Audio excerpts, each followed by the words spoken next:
又到小市民看新聞嘅時間啦，一個茶餘飯後傾下偈嘅頻道，從小市民以理性角度去分析時事。最近咧有位小妹妹咧，8歲喺一間快餐連鎖店裏邊咧，被另一位食客咧就一杯熱嘅咖啡就淋到，咁燙傷咗。咁最後一樣嘢喺醫院裏邊咧，去到將軍澳醫院咧就入急症室啦，檢測之後咧就斷定佢有一個2級嘅燒傷。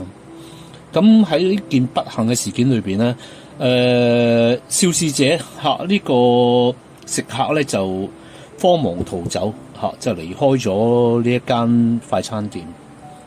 咁而係不幸地咧，呢間快餐店咧喺家屬嗰個小妹妹裏邊嘅爸爸，亦都係追問翻快餐店嗰個 CCTV。咁佢哋話唔好意思，壞咗未整翻。咁而家喺個情況裏邊咧，我就逐個唔同嘅 party 裏邊逐個分析。家人裏邊咧係咪呢個小朋友會咧係同嫲嫲一齊去？咁有機會咧，嫲嫲會係見到呢個案發嘅情況咁佢會成為目擊證人，亦都會有其他人咧有機會係目睹呢一次嘅意外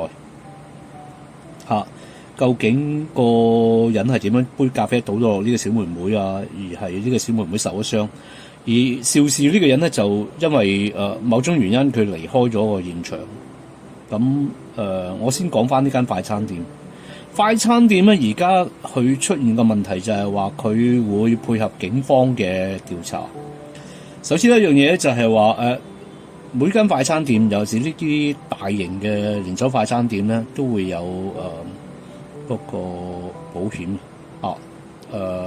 第三方保險，即係一啲 public liability。咁但係個問題就係話而家喺呢個店鋪裏邊嘅公共秩序咧，係由呢間快餐店咧係要負責嘅，呢個第一件事。而保險公司咧，亦都其中有樣嘢要求咧，就一定係你嗰個 CCTV 咧係要運作到嘅，而係你管唔到嗰個現場嗰個秩序，亦都你 CCTV 有損壞嘅話，而保險公司咧係好大機會率咧係唔會作出賠償。喺咁嘅情況之下咧，呢間快餐連鎖店咧好大機會率咧係會被一啲民事索償嘅，係好大機會率嘅。咁而係呢個女童嘅爸爸咧，將來咧會向呢個肇事嘅女士同埋快餐店咧係兩個 party 咧有權去追討嗰個賠償，呢個係一個事實嚟。咁關於警方嗰方面咧，其實警方已經係做到呢啲嘢係滾瓜爛熟嘅，佢哋相當知道程序係點做。呢間快餐店冇嘅話咧，唔緊要，商場有冇嗰個肇事嗰個人係着住咩衫？譬如簡單啲，一條牛仔褲，一件恤衫。好，喺3點鐘，假設喺3點鐘，一個着住牛仔褲、着住白色衫嘅女人喺嗰度出現過。佢唔係淨止喺呢間快餐店出現噶嘛，佢有機會去過其他店鋪買嘢噶嘛。其他店鋪會唔會有佢嘅 CCTV 咧？會有機會有嘅喎。咁同埋一樣嘢咧，因為咧睇翻咧呢個商場咧應該係做街坊生意。咁喺心理學裏邊咧，如果一個人犯咗事嘅話咧，快脆咧，第一件事係走翻屋企。喺咁嘅情況之下，喺呢個商場附近嘅大廈抄翻個 CCTV。咁你又會一步一步揾到一樣嘢，就係話根據證人嘅口供、商場嘅 CCTV， 再加上其他店鋪嘅 CCTV， 咁亦都會一樣嘢就係好容易咧編到張相出嚟嘅。咁係個問題就係話，警方會去翻呢度附近啲大廈裏邊問翻個看更有冇見過一個咁嘅人，同埋一樣嘢就係搜翻個 CCTV， 搜翻個 CCTV 咧，好容易會知道呢個人喺邊度住嘅，拉到嘅機率係好高嘅。咁而係最主要一樣嘢咧，就係我想喺呢個趁住呢集裏邊咧，我舉一個案例出嚟。呢個係一個真實嘅案例嚟嘅。呢個真實案例咧，大概喺90年代喺美國發生。咁當時咧事發嘅地點咧就係漢堡包叔叔。漢堡包叔叔咧同香港唔同㗎，我哋香港嘅漢堡包叔叔咧一定喺鋪頭裏邊，但喺美國嘅漢堡包叔叔咧，佢會有一啲店鋪咧係 drive in 嘅，你揸架車入去購買，咁跟住咧你就揸架車走啊，咁啊成個過程裏邊你冇落過車。咁喺嗰個案例裏邊咧，就係嗰個孫咧就車住個嫲嫲走去買漢堡包叔叔嘅食物。買咗之後咧，佢個嫲嫲咧就將杯咖啡夾咗喺個大髀度。咁當時咧架車係行緊嘅，但係個婆婆咧就唔小心就喺嗰個打開個蓋之後，杯咖啡啊倒咗落去個大髀度。咁啊，成個大髀咧就直頭係淥傷咗。咁我孫咧馬上做一個動作咧，就係帶個車個嫲嫲咧去醫院度。點知第一間醫院咧就塞車嗰條路，咁佢轉向咗第二間醫院度。咁由事發直至到佢送到嫲嫲入去嗰個急症室咧，大概已經係用咗30分鐘，超過30分鐘。咁喺咁嘅情況之下咧，嫲嫲已經係被燒傷嚇，咁而係燒傷咗之後，因為咧嫲嫲因為倒得好多，倒晒啊，咁因為個凳有些少斜斜地咧，佢連個陰部咧佢都會燒傷埋。咁最後一樣嘢咧就係有嗰個感染嘅現象。咁嫲嫲直頭因為嫲嫲年紀大啊，佢復原嘅能力冇後生仔咁好。咁佢就因為呢一次嘅事件咧，佢直頭入咗 ICU 啊，住咗10幾日。咁最後就救得翻。咁個嫲嫲就話：我哋唔好追究嗰個發生嗰個漢堡包大王。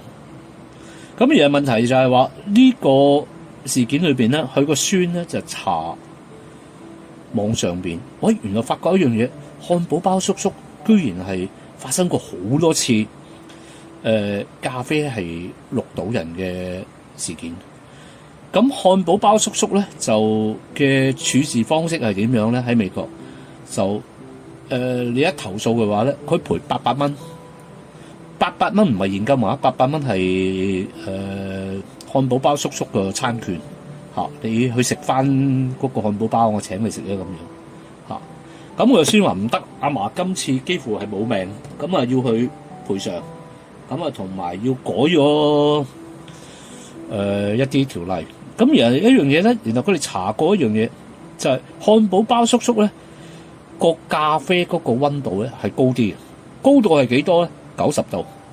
佢個90度嘅原因咧，點解要咁樣做咧？最主要咧，漢堡包叔叔咧喺美國一日咧嘅淨係咖啡啊同奶茶嘅銷售量咧係接近100萬美金每一日。咁你諗下嗰個金額係好大。點解佢要煲到咁熱咧？原來佢煲到90度嘅。最主要嘅原因就係一啲 marketing 嘅手法嚟嘅。點解咧？因為你煲得咁熱嘅話咧，你嘅咖啡好香嚇。我想你吸引你入嚟買咖啡。